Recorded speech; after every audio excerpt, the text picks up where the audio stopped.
I guess I was wondering what other initiatives you've seen within organisations to embed sustainability and sustainable thinking throughout the whole company and the whole culture, as opposed to just going, oh, we'll just get that certification. Have you seen any other really inspiring ways to embed that? Yeah, yes. And companies can be really interesting the way that they do try to help everyone. And I think the common theme amongst companies and organizations that become sustainable is that everyone within the organization is empowered to be able to make that organization sustainable. So if it comes down to taking a meeting and doing a Zoom call rather than fly somewhere, and organizing every 5th meeting being face-to-face and all of the other ones being, online or video conferencing, down to a company that is an accountancy firm and they decide to try and get every person is able to get each one of their organizations green, or work on that, or it comes from the top, and it comes down to the culture of the organization. And I think we're starting to see a theme happen across organizations where they are going that much further. I had a conversation with a company the other day, and they said to me, we don't want to just do a litter picking day. We're beyond that. We want to do something that embeds sustainability into the whole of our organization. What is it that we can do? And we're hatching up a plan to help the whole organization be more environmental, but helping others as well. And this is where it starts to get exciting. This is where people are starting to think outside the box, because these companies are not all about the tick box. 4 years ago, 5 years ago, they would have had a litter picking day along the Thames. And it's not that they're trying to tick box their way through CSR, it's that they genuinely thought that was the right thing to do. But so many other organisations are now doing it, they're going, oh, we need to do something slightly different. And that's where you get just different things happening. And to be a part of that process, even if it's a minute part or a large part, it's really exciting for an organisation like Green Elements.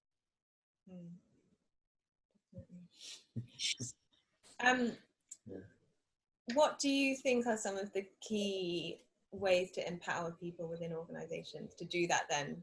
Because it's one of those intangible cultural things that you can't always put your finger on, in terms of creative freedom, being able to make mistakes, being able to innovate in that way where they don't feel afraid, there's not so much hierarchy.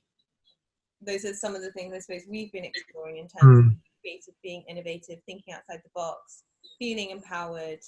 And are there any kind of key ingredients that you've come across or that you personally think are important?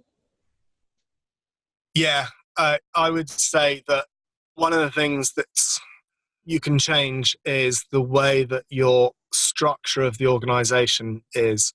For example, if you look at that nursing agency, I read a book called Reinventing Organisations. Organisations, yes. So what's that nursing company that's in there? That's isn't it Blake? That's in anyway, and how they have 12 nurses in a group, and they only have 30 management team in the head office, and they have something like 600-700 nurses working in the whole organisation. And you see that engineering firm, I think it's Fabio in France, that's exactly the same. They have and we see it a lot in some of the organisations we work with, is that structure and the empowering people to be able to do what they feel is the right thing to do within their small part of the organisation helps everyone within the whole of the organisation. And that's what we should be trying to get to, I think. And it's certainly where I'm trying to get to within Green Element.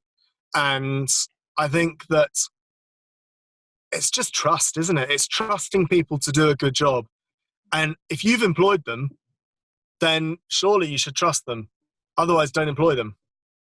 But that's an enlightened mindset in and of itself.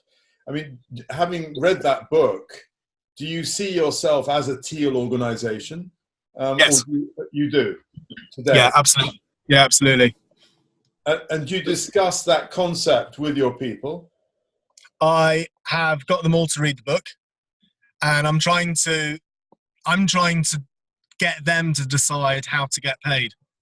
Whether they're shareholders, whether they're profit sharing, I've got my own views, but I don't really care about my views. It's more about the people that work with me, because I want them to feel that Green Elements are their organisation. Like a holistic approach to looking at how the well-being of all the people that make up the company can also improve the outcome of the company. I think the operative word there is trust. And you know, in the companies that he really explored, I was really struck by how much easier it is to create a company in that image as opposed to transforming a company into one. And you know, one of the things that he describes there is how when you get an enlightened person that comes in at the top of an organization and tries to make it teal, the board of directors so often kill it because they can't trust that this company is going to actually make money, because they can't believe it because of the paradigm that they come from. And that's what I was trying to explain a little bit earlier, is this sort of the older mindset, which I can't remember all the colors now, but I mean, some of them are even red that I've come across, let alone green. Green is really characterized by consensus.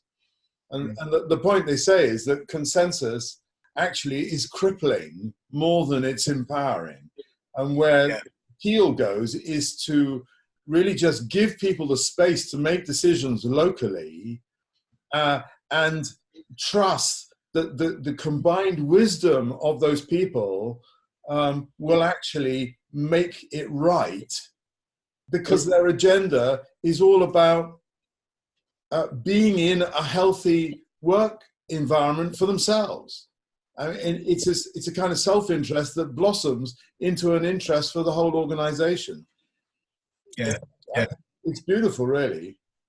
I was talking about that compareyourfootprint.com, the software, and we're at the moment looking for investments, and we've got an advisory board that I put together, and one of the common themes in the advisory board is either they're partners at law firms that are B Corps, or they are social purpose driven people.